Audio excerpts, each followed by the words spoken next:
Everyone. चलो आज हम लोग कुछ एक एक करके कुछ लॉन्ग क्वेश्चन और उसके सॉल्यूशन देखेंगे जो बोर्ड में आने की लायक है। तो समय बिना गवाते हुए, वीडियो को ज़्यादा लंबा बिना करते हुए, डाटा आपका ज़्यादा कंज्यूम नहीं करते हुए करने के लिए मैं इसको छोटे से समय में करने की कोशिश कर रहा हूँ। एंड इसीलिए मैं सारा चीज़ को पहले से लिख दिया हूँ ताकि मैं आपको बढ़िया से समझा पाऊँगा। पहला इंपॉर्टेंट क्वेश्चन जो बहुत ही फ्रीक्वेंटली आता है बोर्ड्स में वो ये है कि state Kirchhoff's laws derive the expression for balanced condition of a Wheatstone bridge for a Wheatstone bridge। तो एज द क्वेश्चन से हम लोग शुरू किए स्टेट किर्चॉफ्स लॉज दो है। एक है किर्चॉफ्स फर्स्ट लॉ जिसको आप करंट लॉ कहते हो, दूसरा है सेकंड लॉ जिसको आप किर्चॉफ्स वोल्टेज लॉ कहते हो। पहले किर्चॉफ्स फर्स्ट लॉ क्या है, लिखना कैसा, हम लोग लिखने की स्टाइल के ऊपर सीख रहे हैं, कैसे लिखेंगे तो मार्क मिलेगा। क्या लिखना है, किर्चॉफ्स फर्स्ट लॉ स्टेटमेंट लिखना है the algebraic sum of incoming and outgoing currents at any junction मतलब जहां पर बहुत सारे तार जुड़े हुए होते हैं, at any junction is equal to 0। तो यहाँ पर एक जंक्शन है जहां पर बहुत सारे तार जुड़े हुए हैं। algebraic sum का मतलब हुआ, मतलब अगर आप इनकमिंग करंट को पॉजिटिव ले रहे हो तो आउटगोइंग करंट को नेगेटिव लोगे, इनकमिंग करंट को नेगेटिव ले रहे हो तो आउटगोइंग करंट को पॉजिटिव लोगे, क्योंकि जो जंक्शन है यहाँ पे या तो करंट आ रहा होगा या तो फिर करंट जा रहा होगा। ठीक है, तो इसमें क्या है, आपको कहना है कि algebraic sum of incoming and outgoing current is equal to 0 का मतलब हुआ कि जितना करंट आ रहा है उतनी ही करंट जा रहा है। तो सेम स्टेटमेंट को फिर से लिख रहा हूं यहाँ पर, the algebraic sum of incoming and outgoing currents at any junction is equal to 0। At any junction mathematically अगर हम लिखना चाहेंगे sigma I summation of all the currents is equal to 0। तो ये फिगर को रेफर करें तो क्या कहेंगे, in figure shown 8.0 sigma I is equal to 0 का मतलब हुआ आई इन कितना करंट अंदर आ रहा है is equal to I out. इन कौन हो रहा है, देखो तो ये I1 आ रहा है, I3 आ रहा है, तो आई इन हो गया I1 प्लस I3। आई आउट क्या हो गया, ये I2 बाहर जा रहा है, ये I4 बाहर जा रहा है, तो हम कहेंगे आई आउट हो गया I2 प्लस I4। इतना लिख देने से किर्चॉफ्स करंट लॉ का स्टेटमेंट पूरा हो गया। लेकिन यहाँ पर एक बहुत ही इंपॉर्टेंट पार्ट है जो अक्सर पूछता है, उसको आप पक्का लिखना, वो ये है कि दिस लॉ इज, ये बहुत इंपॉर्टेंट है, इसको मेंशन पक्का करना, is on the basis of law of conservation of charge, conservation of charge। ठीक है, this law is on the basis of law of conservation of charge, ये मेंशन करना, क्योंकि अगर ये लॉ को वेरीफाई करने के लिए कहा गया तो हम on the basis of law of conservation of charge इसको वेरीफाई कर सकते हैं। क्या है वो, क्या है law of conservation of charge, charge can neither be created, हाँ आगे क्या है, नॉर बी डिस्ट्रॉयड। फाइन, तो जितना चार्ज आएगा उतना ही चार्ज जाएगा। कभी कभार 2 मार्क क्वेश्चन के लिए इसको स्टेट एंड वेरीफाई डालता है, तो आपको देखना पड़ेगा कि कितना चार्ज आ रहा है, कौन चार्ज ला रहा है, I1 ला रहा है, I3 ला रहा है, कौन ले रहा है, I2 ले रहा है, I4 ले रहा है। तो इनकमिंग चार्ज क्या हो गया, I1 मान लो कि t सेकंड में कितना चार्ज आएगा, आप जानते हो charge is current into time, charge is current into time, तो I1 कितना करंट चार्ज लाएगा t सेकंड में, I1 इनटू t। I3 कितना लाएगा, I3 टू t, तो चार्ज आ रहा है I1t प्लस I3t, जा रहा है t सेकंड में कितना ले जाएगा, I2t, ये कितना ले जाएगा I4t करंट इनटू टाइम। तो आया I1t प्लस I3t, गया I2t प्लस I4t, अब जितना आएगा उतना ही तो जाएगा, charge can neither be created nor be destroyed. तो आप कहोगे I1t plus I3t is equal to I2t plus I4t, दोनों तरफ से t कैंसिल हो जाएगा, मिल जाएगा I1 plus I3 equal to I2 plus I4। यहाँ पर ये डिराइवेशन नहीं लिखा है, वेरिफिकेशन नहीं लिखा है, तो मैं इसको नहीं लिखा हूँ, लेकिन मैं समझा दिया ताकि आप कर सकते हो। Now second part of the law is Kirchhoff's second law. ठीक है, स्टेटमेंट आपको ऐसे ही लिखना है, और ये स्टेटमेंट को एकदम भूलना मत, इसको किसी लाइन के बीच से स्टार्ट मत करना, शुरू से स्टार्ट करना। या पता चला कि यहाँ तक लिखे थे दिस लॉ इज करके लिख दिया, नो यहाँ से मत लिखो, सेपरेट लाइन करके लिखो ताकि ये इसका इंपोर्टेंस बना रहे। किर्चॉफ्स सेकंड लॉ और वोल्टेज लॉ क्या कहता है, the algebraic sum of potential drops and gains in any closed loop of a live network is zero। किसी एक लाइव नेटवर्क का, जिंदा नेटवर्क का, मतलब जिसमें करंट फ्लो कर रहा है, सोर्सेस है, ऐसा एक नेटवर्क का किसी एक जगह से शुरू करके घूम फिर के अगर वापस उसी जगह पे आ जाएंगे तो रास्ते में जितना पोटेंशियल गेन करेंगे उतना पोटेंशियल लॉस करेंगे। ठीक है ना। उसका मैथमेटिकल एक्सप्रेशन कैसे हो गया? Plus minus summation of E, E means EMF, EMF of the battery, plus minus E plus minus I R is equal to zero. और इस लॉ का भी सबसे इंपॉर्टेंट वाला पार्ट क्या है, मैं जानबूझ के नहीं लिखा था कि इसको हम इसको हाईलाइट कर पाए। दिस लॉ इज, जैसे फर्स्ट लॉ क्या था, this law is on the basis of conservation of charge. Similarly याद रखना, this law is on the basis of conservation of, यहां पर क्या है, वहां पर तो चार्ज था, यहां पर है एनर्जी। ये याद रखना, ये बहुत इंपॉर्टेंट है। This law is on the basis of conservation of energy. इतना लिख दोगे तो पहला पार्ट हो गया। क्वेश्चन ऐसे आएगा, 5 मार्क वाला क्वेश्चन आएंगे तो आएंगे state Kirchhoff's loss and derive a condition for a balanced Wheatstone bridge. ठीक है, ओके। तो चलो अभी हम लोग second part of the law के लिए देखते हैं, derive the expression for balance condition of A Wheatstone bridge. ठीक है, इस पार्ट को समझने की कोशिश करते हैं। तो कैसे लिखेंगे सॉल्यूशन? ऐसे पहले व्हीटस्टोन ब्रिज बनाओ। व्हीटस्टोन ब्रिज बनाओ तो आप इसको यूजुअली ऐसे बनाते हो,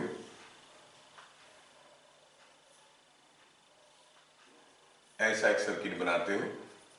ठीक है, और यहाँ पर भी एक रेजिस्टेंस लगाते हो, but you call it a galvanometer, G galvanometer. और क्या करते हो आप, इसके क्रॉस में एक बैटरी लगाते हो, ऐसा। चलो ये रेजिस्टेंस, इसका नाम दे देते हैं PQRS। और ये कोई एक बैटरी है जिसका कुछ भी एक वोल्टेज है, कॉल इट V। और इस पॉइंट का नाम देते हैं, थोड़ा फिगर को छोटा करने के लिए, सुंदर करने के लिए मैं ऐसे कर देता हूँ, ये पॉइंट हो गया A और ये पॉइंट हो गया B, A और B। तो क्या लिखेंगे सॉल्यूशन में, क्या लिखेंगे, किसके लिए लिख रहे हैं, derive the expression for balance condition of A Wheatstone bridge. तो इसके लिए लिखेंगे व्हीटस्टोन ब्रिज, इसके बारे में लिख रहे हैं। क्या लिखेंगे, the circuit shown in figure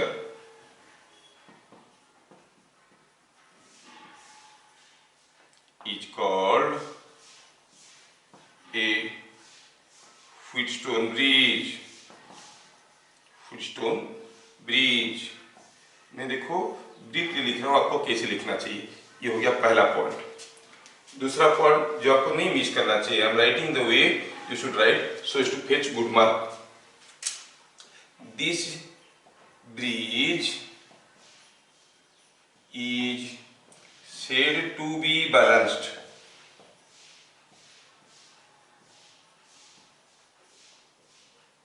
when current through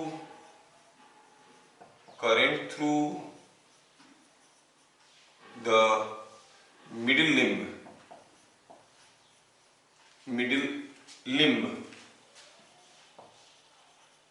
is zero.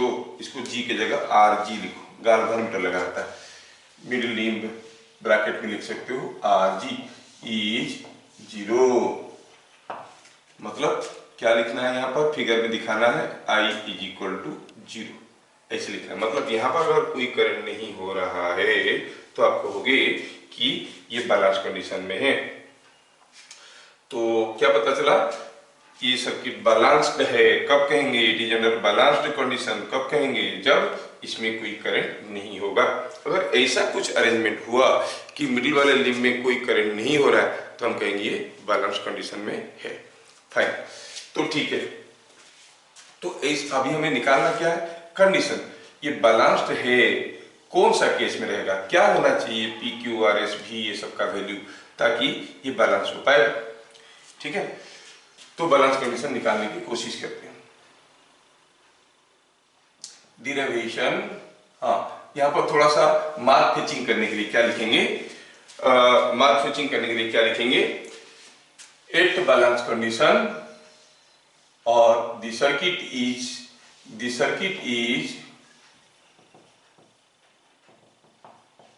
Eight balance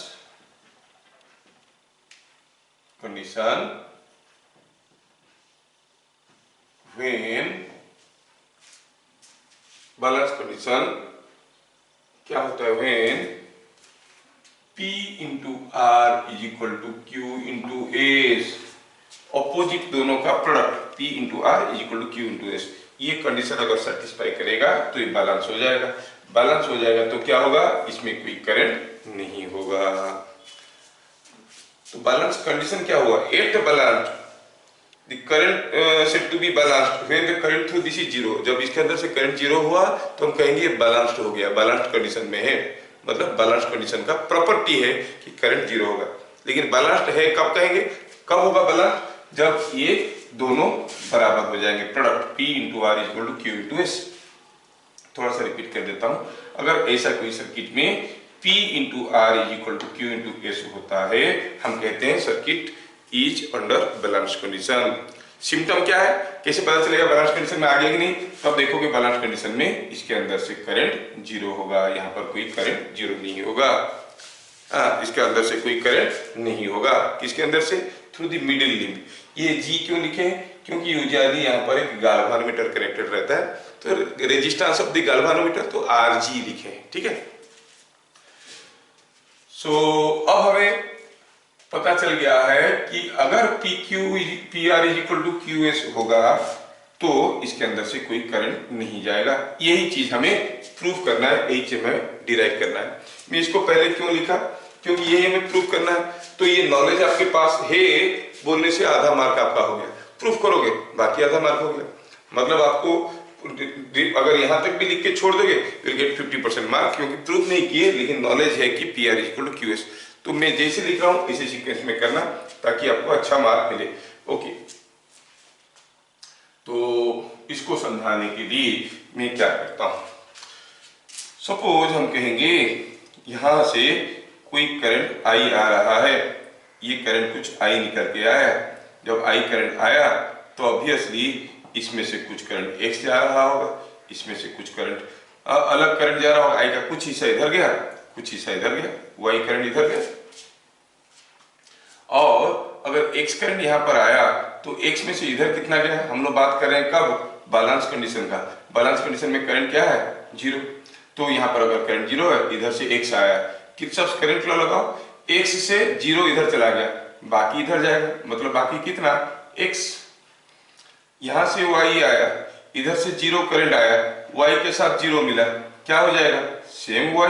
that means if the current here is X, here is Y, then the current in Q and R are known.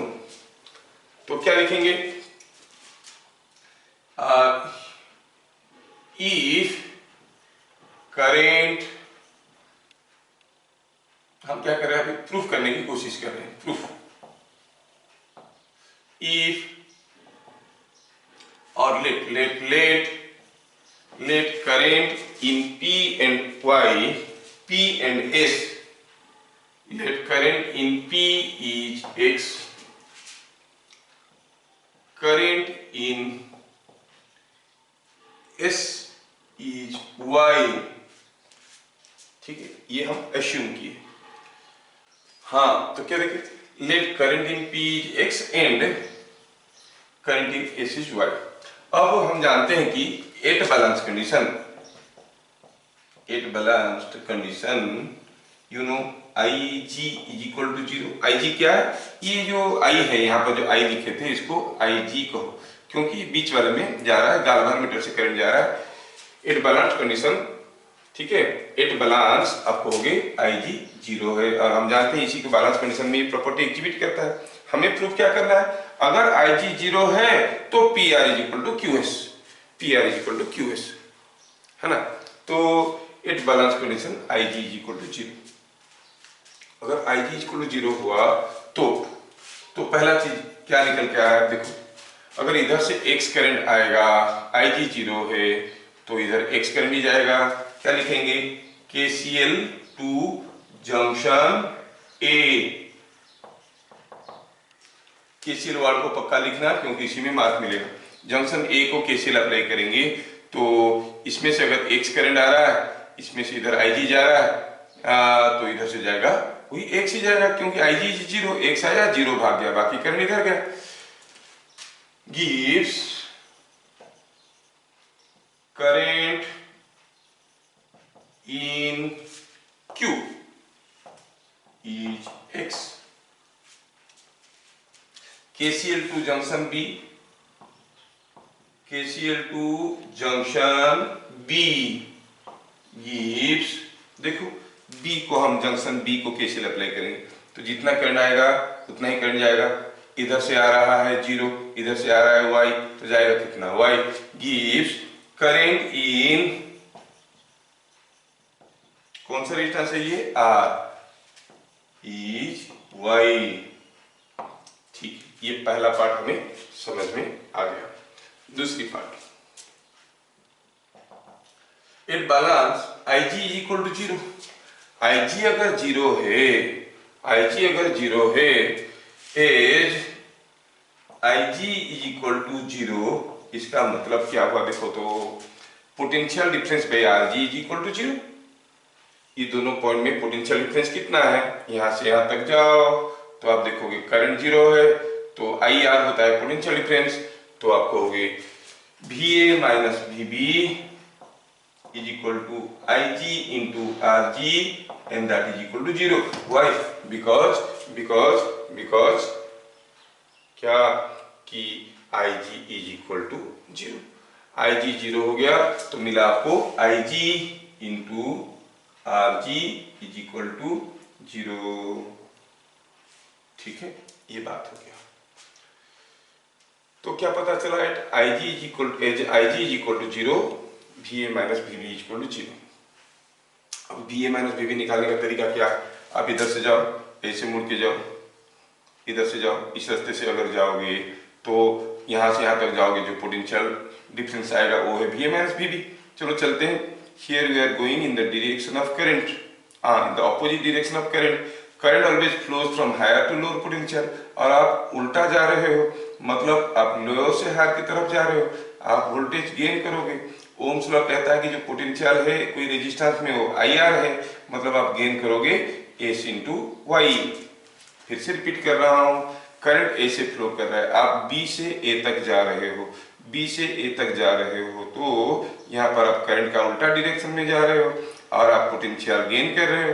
Potential gain कर रहे हो मतलब कितना potential gain कर रहे हो, I into R, S into Y. जब यहाँ पर जाओगे you are going in the direction of current. Current तो हरदम हायर से लोअर पोटेंशियल की तरफ जा रहा है, आप भी तो उसी के साथ जा रहे हो, मतलब यू आर लूजिंग पोटेंशियल। कितना पोटेंशियल लूज कर रहे हो, I into R that is P into X। Loss of potential को हम लोग नेगेटिव लिखते हैं, गेन ऑफ पोटेंशियल को हम लोग पॉजिटिव लेते हैं। तो हम क्या कहेंगे यहाँ पे, तो लिखेंगे यहाँ पे VA minus VB is equal to 0 implies, ये तो VA माइनस VB क्यों 0 हुआ समझ में आया। VA minus VB is equal to 0 implies कि ऐसे जाए SY गेन किए और ऐसे जाए PX लॉस किए तो नेगेटिव इज इक्वल टू 0। तो क्या मिला, SY is equal to PX को उधर ले लिया, कॉल इट इक्वेशन नंबर 1, है ना। सिमिलरली अगर हम VA minus VB equal to 0 को दोबारा लिखने की कोशिश करेंगे, ये आप लोग लिख चुके होंगे। Now again VA minus VB is equal to 0 क्या देगा देखो, तो इधर से चलते हैं, इधर से चलेंगे तो we are going in the direction of current, so we will lose potential IR, लेकिन यहाँ पर क्या है, करंट है Y, रेजिस्टेंस है R। ऐसे जा रहे हैं B to A, तो here we are going in the opposite direction of current, so you are gaining potential कितना, QX इज इक्वल टू 0। क्या मतलब हुआ उसका, मतलब हुआ YR को इधर ले लो, Q X is equal to और Y R is Q X is equal to और Y R is equal to Q X. हुआ ना, बात एक ही हुआ। वाई आर को इधर ले लो, Q X equal to Y R और Y R equal to Q X, बात एक ही हो गया। Called equation number 2। यहां तक पहुंचने के बाद आपका काम आसान हो गया है। ये पार्ट आप लोग लिख चुके होंगे, इसको मैं मिटा देता हूं।